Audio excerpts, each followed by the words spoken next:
Walan umano sa taong bayan ng Ibayo pang pagkaantala sa impeachment trial ni VP Sara. Paano magiging kawalan nyo namin? Kumbaga, majority nga ng mga Pilipino, di nyo ba nakita yung mga survey? Di ba? Na majority ng mga Pilipino ayaw nila ng impeachment. Kasi naman, katatapos lang ng eleksyon. Dapat ang inaatupag ninyong mga kongresista kayo, trabaho. Di ba, pagtuunan nyo ng pansin yung pangangailangan ng mga Pilipino. Pagtuunan nyo ng pansin yung pangangailangan ng mga distrito ninyo. Sina De Lima at Akbayan Representative-elect Shell Jokno ang mga inalok ni Speaker Martin Romualdez na maging bahagi ng House Prosecution Panel.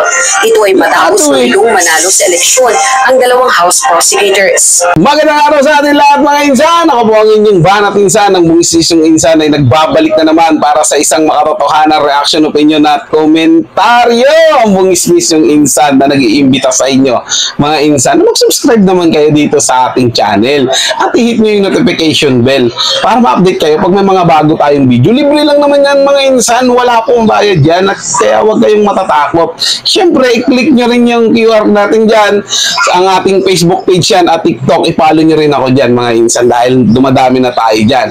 At syempre, napakaganda rin ng mga video na inilalabas natin dyan mga insan. Halos magkaiba po yung video natin dyan at dito din sa YouTube. Dito sa YouTube kasi more on long form, dyan kasi may short lang na paminsan-minsan naman ay nilalagay din natin sa ating YouTube pero madalas talaga doon sila mauuna makikita sa TikTok at sa Facebook natin. So yun na nga mga insan, sa araw na to pag-uusapan po natin yung malungkot daw yung mga congressman prosecutor ba ang tawag doon sa mga yun. Basta yung magpo-prosecute kay VP Sara Duterte sa impeachment, malungkot dahil nausog na naman yung kanilang impeachment trial. Tingnan natin kung aabot yan kasi siyempre 19 Congress sila. Alam ko po sa pagkakaalam ko, iba yung usapin sa 19 Congress at iba din yung sa 20 Congress. Hindi na pwedeng ipagsama yon dahil kung sakali man na ano na yan, talagang hindi na matatalaka yan, iba na rin yung sa 20 Congress kasi iba na rin naman yung mga congressman dun na uupo. Maliban na kahit na mga insan, kahit na sabihin mo yung iba doon nanalo ulit, na naging congressman ulit sila dahil nanalo nga sila.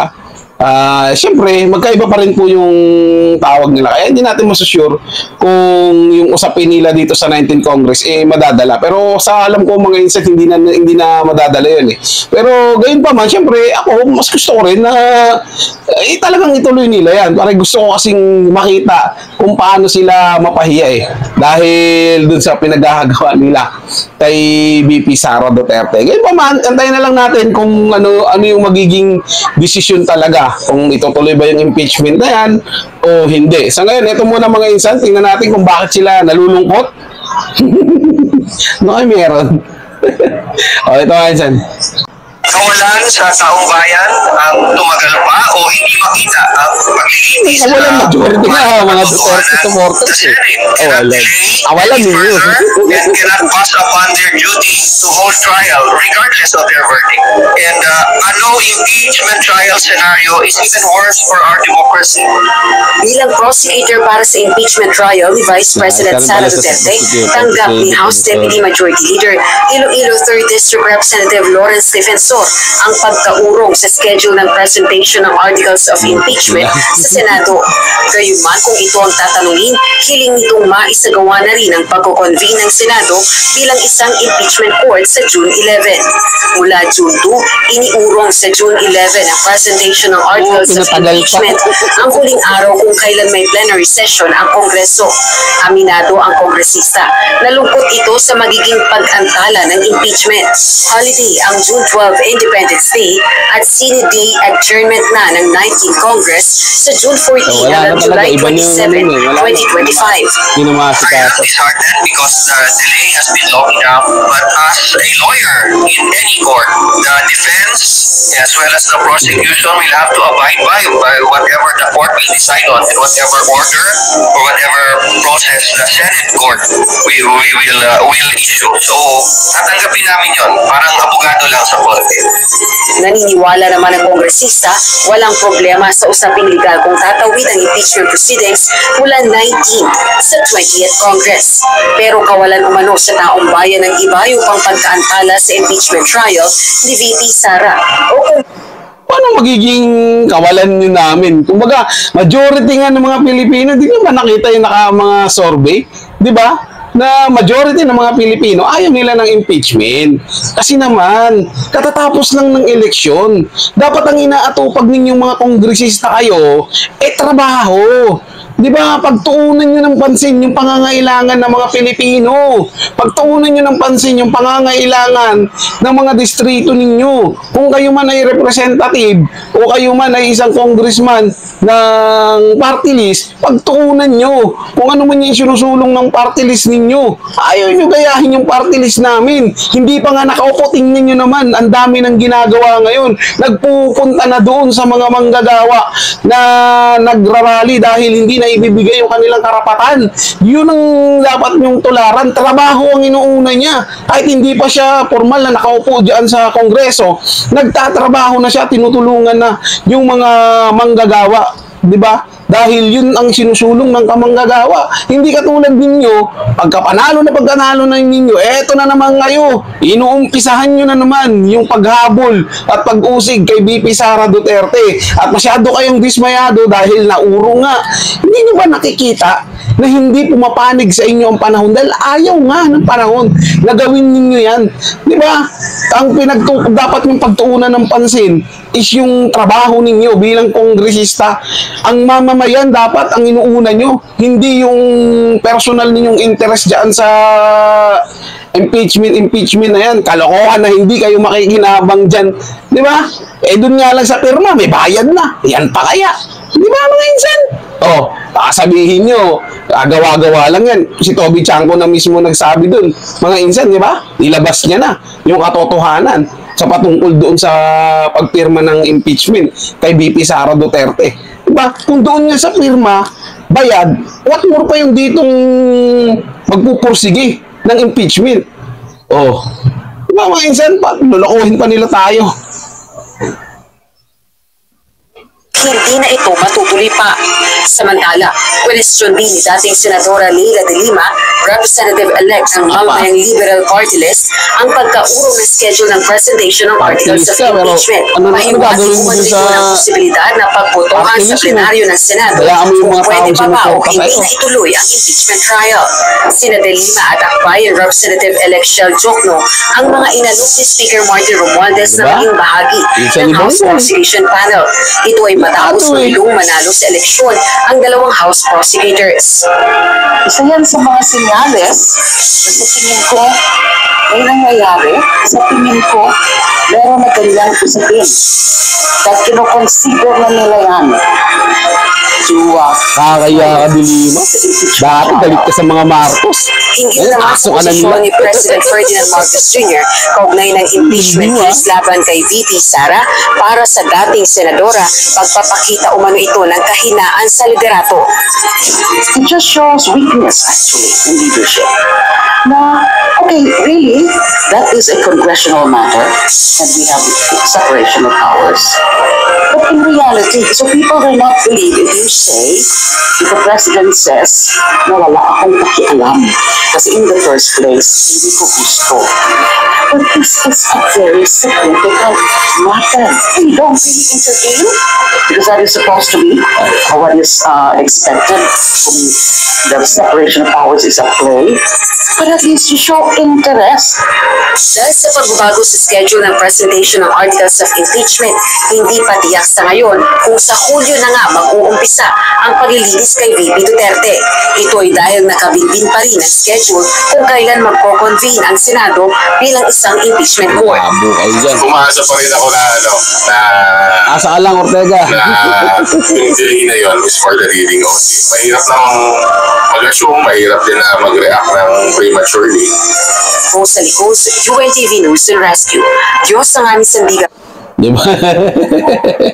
Talagang dismayado ka. Talagang gustong-gusto nyo talaga. Talagang consistent kayo sa mga balak nyong gawin. Iba talaga nagagawa ng paayuda. Kaya sila nagdidismayado, mga insan. Kaya medyo nalulungkot sila dahil dun sa decision niya ni Senator Chis Escudero na i-move muna. Ito yung balitang yan, mga insan. No? Panoorin natin to. Minove kasi ng Senate yung dapat hearing, di ba? June 2. Bago sila mag-break, yung magandang papunta dun sa election, sinabi ni Chis Escudero yun na June 2 na lang sa pagbabalik ulit ng Senate. Kaya lang, namove ulit ngayong June 11. Eh, tama nga, June 12, holiday yan. Pagdating ng 13, wala na, magsisimula na yung 20th Congress eh. So, gaya nga na sinabi ko kanina at sinabi naman ni Tito Soto yan, magkaibang usapin kasi yung 19th Congress sa 20th Congress. Kaya malabo na maisulong pa yung impeachment na yan. Pero para sa akin naman mga insan, gusto ko na matuloy talaga yung impeachment na yan. Kasi alam ko, pag natuloy yung impeachment na yan mga insan, maraming maglalabasan dyan.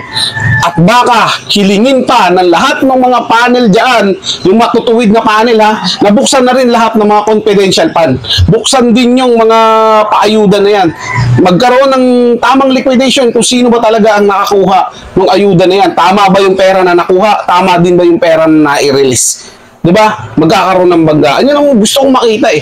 Diba? Kung talagang wala silang ginawang kababalagan at anomalya doon sa mga pera na hawak nila, buksan din nila yung sa kanila, yung sarili nilang confidential fund. Para patas po, di ba? Para makumbinsi nila yung taong bayan na hindi pamumulitika lang yung ginagawa nila kay VP Sara Duterte at sa lahat ng mga Duterte. So ito mga insan, tuloy natin to. Nakatakda na sana simula ng impeachment proceedings kay Vice President Sara Duterte sa Lunes, June 2. Ngunit kagabi, naglabas ng pahayag at tanggapan ni Senate President Francis Escudero na nagpapaliban sa naturang aktibidad. Nakasaad dito na ang presentasyon ng Articles of Impeachment sa Senado ay isasagawa na sa June 11, 2025. Ito ay upang bigyan daan ang pagtatalakay ng Senado ng mga priority legislative measures bago mag-adjourn ng 19th Congress. Ilan sa 12 priority measures na target maipasa ay ang E-Governance Act, Open Access and Data Transmission o ang Konektadong Pinoy Act, amendments to the Universal Healthcare Act at ang Virology Institute of the Philippines. Gayun din ang amendments to the Right-of-Way Act, setting the term of office of barangay officials and members of the Sangguniang Kabataan, Judicial Fiscal Autonomy, Denatured Alcohol Tax at ang Anti-Pogo Act. Ang mga ito nila ay resulta ng talakayan ng mga lider ng Kongreso kasama si President Ferdinand Marcos Jr. kasabay ng Legislative Executive Development Advisory Council meeting kahapon. Sa 6 na araw na nalalabi bago ang sine die adjournment ng Congress sa June 14, binigyan diin ni Senate President Escudero na kailangang iprioridad ang pagpapasa ng mga ito sa parehong kapunungan ng Kongreso. Kasamahin din ito sa habang ng administrasyon na isaayos ang pamahalaan na lisunod sa pangangailangan at inaasahan ng mga mamamayan. Kinumpiman din ang kampo ni Escudero na napadalhan na ng sulat si House Speaker Representative Martin Romualdez, habang binigyan din ng kopya ang opisina ni Vice President Sara Duterte sa parehong araw ng pag-anunsyo nito sa publiko. Di ba mga insan? Yun ang mainam na gawin. Tama yung desisyon dito ni Chis Escudero. May mga priority pala silang dapat gawin. Yun nila yung unahin. Ipakita nila sa taong bayan na trabaho yung atupagin nila. Hindi. Dilima, joke no, hindi pa nga formal na nakakaupo sa Kongreso. Impeachment agad, atat na kagad dun sa gagawin impeachment eh. Kaya talaga mga insan di ba? Kung yung pumirma nga sa impeachment, di ba, sinasabi, di umano na binayaran. What more itong nagpupursigi na to? Di ba, na kinausap ni Romualdez? Di ba? Ano pa kaya yung mga to? Tingin nyo ba mga insan, hindi rin to binayaran? Di ba? Imposible. Di ba? Kasi sabi nga, binayaran nga yung pipirma eh. Ito pa kayang nagpupursige na ituloy yung impeachment. Hindi sila babayaran. Di ba? Napaka-imposible yan. Napaka-malabong mangyari yan, mga insan. So, ngayon pa man, para sa akin personal kong opinion, gusto ko nga matuloy talaga yung impeachment na yan dahil gustong-gusto ko na matalakay nila at mabuksan nila yung lahat ng confidential fund na yan ng nagtatrabaho dyan sa gobyerno, from President down to Congress. Diba? Lahat ng mga confidential, kung sino man may confidential fund, buksan din nila yan, mga insan. para patas. Para naman masabi ng mga taong bayan na patas yung ginagawa niyong paglilitis dyan at hindi nakatuon lang sa iisang tao. Dahil napakalaki nga ng confidential ng presidente. Di ba? Ayaw nilang buksan yan. At napakalaki nung perang winawaldas nila doon sa paayuda nila eh. Biruin mo, sa isang araw nga, gumastos itong $500 million si Martin Romualdez. Di ba? Oh, ang tanong, yung yung $500 million na ba na yan, talaga bang napunta doon sa taong bayan yan? O baka naman pili lang? Di ba? Eh, may ganun mga insan eh. O, sino ba dito, mga insan, na nakakuha talaga ng paayuda nila ngayon? Di ba? Karamihan niya hindi nakakakuha eh. Bakit? Kalaban eh. Ha? Hindi kasama dun sa partido nila. Hindi supporters nila. Makakakuha ba yun? Eh, yung mga tagalista, hindi ka naman namin eh. Ba't ka namin lilista rito? Sa amin lang to. Realidad yan, mga insan, na kapag hindi ka kaalyado, hindi ka talaga makakakuha at mabibigyan. So yun lang mga insan, maraming salamat sa inyong panonood at syempre huwag nyo kalimutan na mag-subscribe dito sa ating channel. At hit ang notification bell, libre lang yan, walang bayad at lagi kang ma-update pag may mga bago tayong video. Maraming salamat po at ingat po kayo palagi. Paalam po.